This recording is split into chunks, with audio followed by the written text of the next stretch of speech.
to this special edition of Nation Leadership Forum. And our focus tonight has been how coronavirus has changed our lives. There are 4 panelists with me, and thank you so much for your patience after that long break. I have CS Trade and Industrialization, Betty Minor. We also have UN Resident Coordinator, Colin Seed, and the Kenya Red Cross Secretary General, Dr. Asha Mohammed. Also with us is Jeremy Awori, who's the Managing Director, Absa Bank, and Dr. Stanley Mukolwe from Raising Future Parents. And Dr. Stanley, if you can hear me, I earlier asked you before you went off. On 6th of April, UN Chief Antonio Guterres pushed for measures to address what he called a horrifying global surge in domestic violence directed towards women and girls.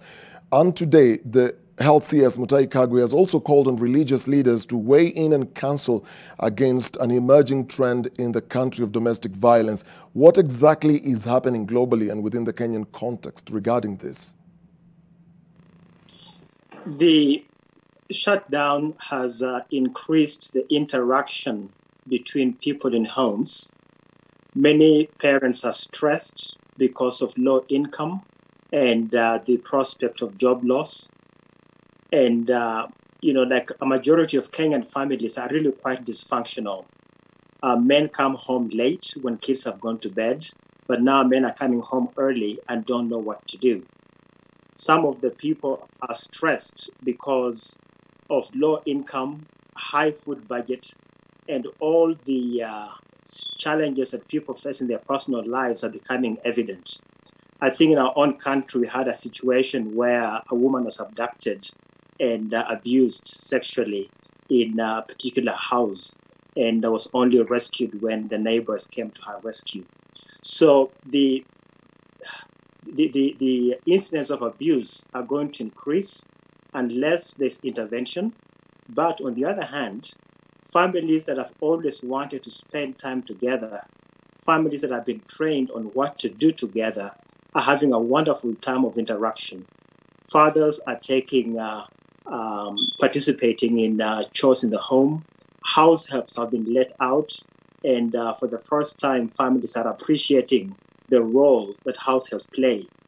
And in some houses, the house is too crowded because there are children everywhere. In some situations, the food budget has gone up significantly because children were eating at school, and now they're having all meals plus snacks in the home. So the combination of the family stress, not knowing what to do, low income, and many people used to escape into bars and spend time with friends. Now the cracks in people's lives have been revealed, and this will lead to an increase in observation of mental illness as people are confined in spaces. It will lead to an increase in domestic violence. But when life is tested, it's only that which matters that remains. And if you are to speak to 20 to 40-year-old right now and ask them, what do you hope to achieve in the next 10 years? They will talk to you about their career path and their investment. But if you are to ask them, what do you want to see when you're 90 years old? They'll talk about functional relationships. This is the time to re-examine our relationships, because true success is not measured only in monetary terms. True success is measured in relationships. And this confinement is testing the convictions of people. The reset button has been pressed, and what's important is being revealed. When all is said and done, life is measured in relationships, and everything else is details. And the family relationship are the most critical. Well, thank you. Thank you so much, Dr. Ari. Now I want to bring in Trade CS Betty Minor as we are concluding this. The tax laws, Madam CS, Amendment Bill proposes to reduce investment allowance for industries setting up in towns other than Nairobi. And this has been viewed as a potential blow to the manufacturing sector, especially at this time when many are still trying to stay afloat. What's the government's game plan here in just like a minute? What's the game plan here? Okay, thank you. I think the issues about the tax laws, there has been concern for a long time about all the exemptions that have been given, and first of all, administering them, and the results from them. So one of the things that this tax laws legislation was really trying to do was to tidy up tax administration by reduction of many of these exemptions. That's not the only one that has been proposed for reduction. I think the challenge that we are all facing is that it has also come at a time when we are also doing a lot to try and support businesses during this difficult time. But the big issue is that a lot of these exemptions have not borne the necessary investments, and they become very, very difficult to administer. And it was time to revisit all of them. But in my view, a lot of the assistance the government has given to business is really been a shot in the right direction, and should support them to be able to tide over the negative or the hard part of dealing with corona. Because of course we know corona will not always be with us. There's life after corona, and I think right now many businesses are turning towards the recovery phase and to see the opportunities that this presents for them. Thank you so much, Madam CS. I also understand you have another engagement, so we have to release you right now, but many thanks for your contribution on the panel. We will definitely have many more conversations. It's not just the last one. This is just the first one. Thank you so much, Madam CS. And I want to bring in Siddharth Chatterjee, UN Resident Coordinator, as we conclude this. And we're looking at Kenya, which is a developing country and with serious resource shortcomings, Sid. How does a nation like ours tackle a pandemic of this magnitude, and how is the UN in effect helping the government to this end? Dennis, like I said at the very beginning, the UN is in lockstep with the government of Kenya. Just to summarize, $45 million have already been redeployed from our existing UN Development Assistance Framework. We've launched a flash appeal for another $267.5 million to support the government of Kenya.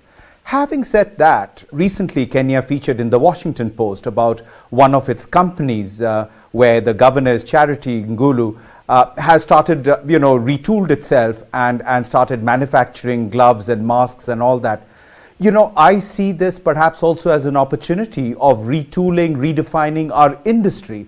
And this is precisely the conversation we are having with CS Betty Maina, together with the European Union, the United Nations family led by UNDP. We are working with the World Bank and looking at possibilities of how we could actually be equipping and providing the technical knowledge as per WHO standards to produce some of these equipment, PPEs, gloves, masks, ventilators, which are currently in very, very short supply. In fact, the UN has been struggling to bring in test kits simply because there is no market in Europe and the US, for example, for these test kits because of an oversized demand. So is it possible for Kenya to become a manufacturer of these products? Absolutely. It will probably open up new opportunities of employment and become a hub for the healthcare industry. Keep in mind, Dennis, in the next 10 years, the healthcare business in Africa is going to grow to about $300 billion.